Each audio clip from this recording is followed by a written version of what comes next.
Okay, it's going to be a review of All In. I thought this would be a good time to do it as, Final Battle is coming up. It is an ROH-related show. The show is finally available on YouTube. It's been up on YouTube, I think, since the summer. I've seen different people upload it and be taken down. Now it's back up. The quality wasn't great, but I did watch the whole show. I remember when you go back to September 1st, 2018, I tried to order this on DirecTV. With customer service, they transfer you to someone in a different country. I think it's like Turkey or whatever, and they can't speak good English. So I was like, I want to order All In, and then the guy was just like, well, I'm not seeing it. We don't have it. So the show was not that accessible. I think you had to be subscribed to Honor Club or New Japan World to actually watch it. Maybe even Fight TV if you live overseas. And I figured, I'll just buy it on DVD when it comes out for Black Friday at High Spots. But I don't think it ever officially came out. So it should be interesting to see what happens to the show in terms of who has sole ownership over it. But I think as of right now, it's still a Ring of Honor, New Japan. It's more of that company's type of show. But yeah. Pretty much the idea of it came from Cody and Dave Meltzer. I think Meltzer reported that, Ring of Honor was not in position to draw 10,000 people. And then Cody said, you want to bet on it? And Cody was able to, pull it off with the help of a lot of different promotions from AAA to New Japan to Impact to Ring of Honor. And the rest is history. And obviously it's become a very important show. If it wasn't for this show, AEW probably doesn't exist. The partnership that they created with Tony Khan probably does not happen without this show. And the show was definitely a massive success. I thought it was great. To me, this show is pretty much on the same level as, All Out, Full Gear 2021. It definitely had that type of, supercard quality to it. And this is from Chicago, the Sears Center. I believe my friend Chase was actually there. Chase hates Vince McMahon. I'm sure he doesn't hate him, but he wants to see the professional wrestling landscape change. And I think Chase actually being at the first show is definitely evidence of that. So yeah, let's go back in time to the main show. Let's just start with the main show. There was actually a really good pre-show with the Briscoes on it, but I just watched the main show. So we got Matt Cross, the former member of the Resilience with Austin Aries, taking on Maxwell Jacob Friedman to start off the pay-per-view. And that's the cool thing going back and watching the show for the first time. You could just see how much better MJF, Dr. Britt Baker, Hangman Page, all these guys just got so much better since then. And it's definitely evident here with MJF. I was watching True Slayer's review. I think he even said that this match there was rumors that the match wasn't supposed to be on the pay-per-view. But yeah, MJF was making fun of Matt Cross for being old. He was starting to get some gray hairs, and MJF was really making fun of him. But Matt Cross was still good though, man. He's athletic. He doesn't have the best combat-oriented skills. He's more of a gymnast. But from an athleticism standpoint, I thought Matt Cross really kind of carried this match. MJF was all right. He got some really, really good heat. But yeah, I mean, when a guy like CM Punk compares MJF to The Miz, and I've compared MJF to The Miz as well, and it's matches like this that kind of make you say that. But give MJF credit though, man. I don't think did a good job at the last pay-per-view of illustrating how good MJF and Darby Allin was. I mean, I didn't think it was a match of the night, but I think out of those first four-star matches from Full Gear, I thought that was the best one. So I think MJF has gotten a lot better since then. Even the match with Jericho at All Out, I thought that was really, really good. Just because of that story and how important that match felt. But Matt Cross actually goes over MJF here. Probably the weakest thing on the show, but Matt Cross is still good there. All right, so next up you got Christopher Daniels actually taking on Stephen Amell. I don't know much about Stephen Amell. Apparently he's an actor from Canada, and it definitely showed in this match. I would definitely say from a fundamental standpoint, he really wasn't anything impressive, but you could tell he's attracted to the hardcore stuff. He did the Shane McMahon Coast to Coast, or the RVD, man, Terminator, and splash off the top turnbuckle through the table. He was good at just doing the spots, but in terms of taking bumps, the guy just definitely had a lot to learn. But it was cool. You know, they treated Christopher Daniels like he was a legend. You heard lots of fallen angel chants. You know, Daniels was actually arguing with the referee here, who is actually Jerry Lynn, throughout the bulk of the match. But, you know, Daniels successfully wins with the best moonsault ever. And, yeah, I thought Daniels was still good. This is not far removed from Daniels dropping the Ring of Honor World title. I guess it's almost over a year removed from that. So Daniels still had it in the ring. He was able to carry Stephen Amell to a really engaging match. The match was definitely a lot of fun. All right, so next up, you got the Four Corner Survival Women's match. We got Tessa Blanchard taking on Dr. Britt Baker, taking on Chelsea Green and Madison Rayne. So you definitely have more TNA Impact knockouts talent here.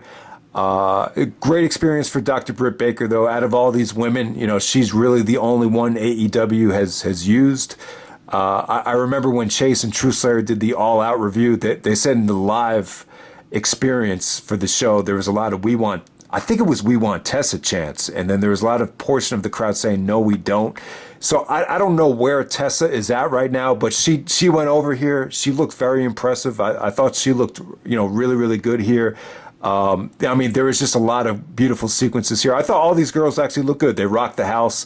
There was a huge all-in chant while they were wrestling here. I think if you watch the highlights of the match, it probably comes across a little bit better than the actual match. There were some dry spots in here. I would definitely say that. You know, the match wasn't perfect from start to finish, but I would definitely say each girl looked good. Each girl had their moments. It flowed really nicely for a four-way. It was just more of a work of art than anything. But yeah, Tessa goes over. But I thought all these women definitely looked good there. So next up, you had Cody actually challenging Nick Aldis for the NWA World Championship. So it was pretty cool, the entrances here. So Cody comes out with Brandy Rhodes, Diamond Dallas Page, Glacier, and Tommy Dreamer. And then Nick Aldis actually comes out with Jeff Jarrett, Daivari, Tim Storm, and Samuel Shaw. So it was cool to have Jarrett out there, because Jarrett was very synonymous with the NWA World title. So I want to say Nick Aldis used to be in the British Invasion. At this time, he had more of a steroid body. I would definitely say that. But yeah, the match wasn't pretty from Aldis' standpoint. The crowd was really not into Aldis. At this time, they were really into Cody. They were really into Brandy. So the fans really got behind Cody. I think a lot of it just had to do with, you know, them rooting for Cody because of the historical nature of the show and everything. But yeah, you know what? The match had a lot of drama. You know, very bloody. You know, the paying tribute to Ric Flair with the figure four.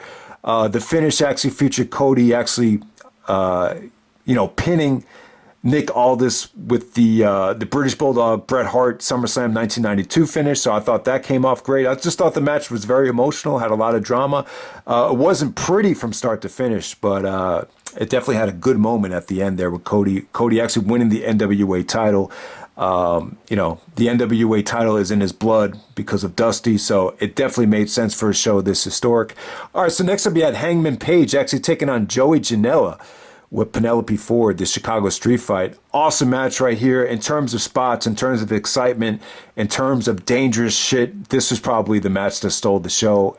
I believe Hangman actually did the Burning Hammer to Joey Janela off a ladder through another ladder, which looked really, really dangerous. They did some crazy shit on the ramp. Hangman actually does the red eye off the top of a ladder through the table to Joey Janela. Joey Janela took a ton of bumps here. Penelope Ford actually interfered, but she looked awesome though. Her interference actually worked here, and she actually looked legit. She looked like a badass.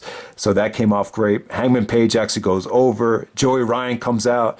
A lot of the Joey Ryan stuff went over my head. There was like a lot of penis jokes that really went over my head, and then Hangman Page actually gets carried to the back by a bunch of, you know, mushroom-like penises dressed up like penises. So that stuff I didn't really care for, but, you know, it was a good way to get Joey Ryan on the show. And Colt Cabana was actually on the show too. So the show actually had a lot of guys that didn't wrestle, that did make appearances, like Colt Cabana, like Joey Ryan. All right, so next up, you had Jay Lethal coming out with Lonnie Poffo. So Jay Lethal kind of transforms back to Black Machismo to take on Flip Gordon. Flip Gordon, for some reason, is actually out there with Brandy Rhodes. You guys know I wasn't really into Ring of Honor at this time, so I'm not exactly sure why Flip and Brandy were together. But this is for the Ring of Honor World title. So Jay Lethal actually won the belt back. This is during Jay Lethal's second title reign. He won it in a four-way, I believe, on the television show in the summer of 2018. But yeah, Lethal and Flip Gordon here. You know, the match was good. It wasn't great. I think what took away from the match was just the comedic stuff. You know, Lethal was trying too hard to be like Macho Man with a lot of different stuff here, especially with Brandy. He was trying to take Brandy and act like she was Liz, and Brandy was actually like, I'm not Liz, and you're not Macho Man. So you had stuff like that going on. But it was cool, though. The fact that they had Lonnie Poffo out there to pay tribute to Mach, I thought that was really cool. You know, Flip Gordon was all right. He was doing some unorthodox shit in this match. A lot of flips, a lot of dangerous stuff. Lethal actually hit a beautiful ace crusher and then hit the lethal injection to get the finish. The finishing sequence is the best part of the match. But, you know, the thing that sucks about the match is it just seemed like the Ring of Honor World title match was kind of the weak link out of the, you know, quadruple main event. So I'll definitely say that. But Lethal goes over. Really, really good stuff. But you know, probably the weak link out of the five main event matches. And then next up, we got Kenny Omega taking on Penta El Zero. Singles match. Is it not for the... I thought the IWGP Championship was on the line. Kenny Omega does not come out with the belt. So at this time, Omega looked a lot slimmer. He was a lot blonder back then. But yeah, him and Penta had an awesome match right here. They were giving each other a ton of package power drivers. There was a spot in the match where Penta looked like he broke Kenny Omega's arm, so I thought that was cool. And yeah, the V-triggers looked awesome. You know, you could definitely argue that Kenny was more athletic back then. I think the industry has definitely taken a toll on his body. His physique has just changed a lot since then, so that's what I noticed about it. But him and Penta had an awesome match. This is definitely better than... Obviously, there's 10,000 people out there, so it's obviously a lot better than the Dynamite match they had with just the wrestlers at ringside. I believe it was a tournament match for the Full Gear tournament in 2020. But yeah, they definitely should come back to Kenny and Penta again in AEW because I thought this match was awesome. Kenny actually wins with the one-winged angel. Awesome finish right there. And then it leads to lights going out. And then you see Penta El Zero again, but this time it's actually Chris Jericho. Jericho hits the code breaker, takes off the mask, and we build to Kenny Omega versus Chris Jericho at Double or Nothing, the first AEW pay-per-view. So yeah, Jericho does make an appearance here, and he's dressed up as Penta El Zero. So that was pretty cool. And then next up, we got Okada taking on Marty Scurll. I thought the match was good. I was watching True Slayer's review. He gave the match 3 stars and just thought it went too long. I think that's kind of harsh. And he actually said that some people like the match even less than him. So I find that hard to believe. I thought the match was great. From what I saw here, they got off to a slow start. It did feel a little bit long. Even like halfway through the match, I'm just like, man, I got to pay attention to this shit because the match is just going by. But I'll tell you, they turned things around here. I thought Marty did some really creative things. You know, trying to break Okada's fingers. The umbrella stuff was cool. The counters to the crossface chicken wing were awesome. The Rainmaker sequences were really engaging. I thought the last like 5 to 10 minutes were pretty awesome. I would still give this like 4.25. So I know Marty, you know, has gone through some ups and downs in terms of you know what he's done with Ring of Honor, but Ring of Honor was actually paying him $600,000 just to book, just to keep him away from WWE. So it's kind of weird what happened to Marty. Yeah, I haven't really seen him wrestle in a long ass time, but yeah, I love the match against Okada here. I thought it was really good stuff. It got more time than anything. Got 26 minutes, which makes it the longest match on the show. And then some of the complaints about the main event was that a little bit rushed here. And so Ring of Honor actually uploaded this on their website. So I watched the match back twice. Once on the main show, and then they have it in Ultra HD perfect quality, which was pretty awesome. It only goes about 12 minutes, but breathtaking action right here. It's disappointing if you compare this to the Dragon Gate 6-man. You know, it's definitely not that, but it's really awesome. So you have the Golden Elite, Young Bucks teaming up with Kota Ibushi to take on Bandido. So Bandido is actually going to be taking on Jonathan Gresham, this week at Final Battle. So we'll see what happens there. Rey Fenix and Rey Mysterio. You know, Rey Fenix is definitely the predecessor to Mysterio, so I thought it was awesome that they tagged up here. Rey was actually wearing the really, really cool-looking Wolverine outfit in all yellow. I wish my brother had seen this because he loves Wolverine. He loves X-Men. So, yeah, that was really cool. I thought Rey looked phenomenal here. This had to be, like, when this show aired, this had to be the best Rey had looked in years. I know he was with Lucha Underground right before this, but yeah, Mysterio looked awesome. The double team combinations from the Young Bucks and Kota were crazy here. Matt Jackson actually kicked out of 3 finishers: the 619, the Canadian Destroyer, and the Frog Splash. So that was pretty crazy. But yeah, I mean, the Young Bucks, they had a lot on the line here. They were invested from an insane amount of different perspectives here. So you saw the best of the Bucks. I would have loved to see Kota in a singles match on this show. I think him teaming up with the Bucks, it kind of just felt like another member of the Young Bucks. It didn't really feel like Kota Ibushi, but Ibushi still busted out some pretty awesome moonsaults and everything like that. You just didn't see a lot of his combat skill and a lot of the technique from Ibushi that you would see in a singles match here. But where would you put Ibushi on the show? I'm not really sure where. Obviously, a rematch with Kenny Omega would have been cool, but I think most of you guys have probably seen that a lot at that point right there. But yeah, you know, I just thought this was an awesome main event, great replay value. If you like to see spots, moonsaults, and just great action, definitely delivered. I think 4.5 is too high. I think 3 3/4 is too low. I would give it a solid 4 stars. So I would definitely say match of the night to me is Omega and Penta El Zero. And Okada and Marty Scurll. To me, those are the best 2 matches of the night. The Chicago Street Fight with Hangman Page probably had the most devastating shit the whole night. I would say Cody and Nick Aldis probably had the most drama to it. You know, like I said, guys, Aldis got a lot of heat. I don't know what it was with him. Maybe it's because of he's the only guy on this show that I felt like had the steroid body. Maybe it's because of that, or maybe just fans just don't like him.